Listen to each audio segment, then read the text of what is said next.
Mais lorsque le dépôt des constitutions de partie civile des véritables victimes, c'est-à-dire les viticulteurs spoliés, est rejeté par 2 fois, la coupe est pleine et elle déborde.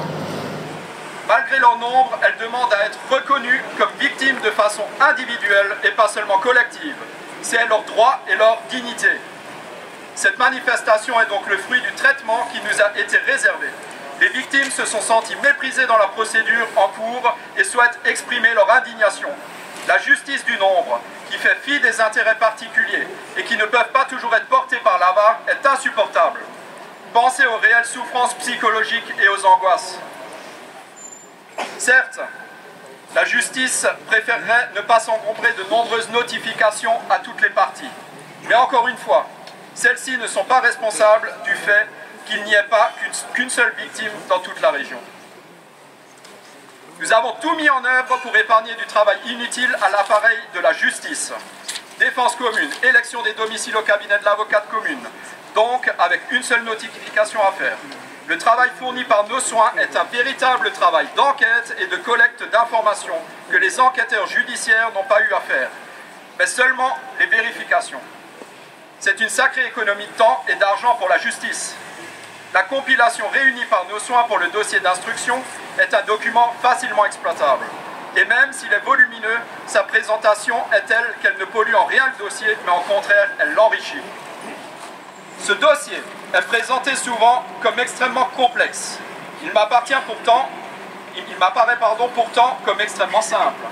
Un négociant a acheté du vin en très grande quantité et de nombreux viticulteurs n'ont pas été payés. Ces viticulteurs sont donc les victimes. Ils attendent réparation de la part de la justice, pas uniquement au civil, mais bel et bien aussi au pénal. Ils attendent que les responsables, les coupables de ce fiasco soient condamnés. C'est pourquoi nous refusons catégoriquement la logique comptable de temps de travail à consacrer à un dossier. Mais merde, il s'agit de la vie des gens. Nous sommes là pour faire entendre leur voix, que cela plaise ou non.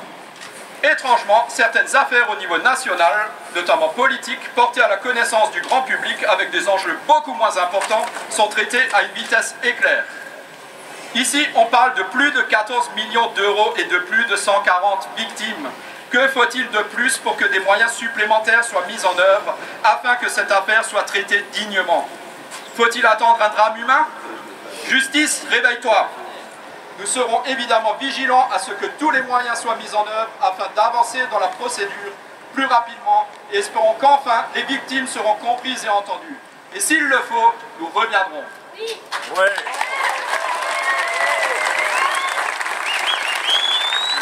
La lenteur du tribunal est inadmissible. Je crois que je me sens concerné comme vous tous et je crois qu'il faut absolument mettre la pression. L'appareil judiciaire connaît maintenant la détermination des vignerons et je le rappelle, nous irons au bout. Si nous devons revenir l'année prochaine, nous reviendrons, c'est pas un problème. On reviendra peut-être d'une autre manière. S'il faut couper les arbres de la place, on le fera peut-être. Au bout d'un moment, on a été sage, on a été à l'écoute. Maintenant, on attend des résultats. Maintenant, la justice, bougez-vous, bougez-vous, bougez-vous. Il y a 140 familles qui sont victimes de cette situation. Alors la justice, si monsieur le juge, vous êtes là, bougez-vous par pitié, avancez rapidement, mettez des moyens sur cette affaire.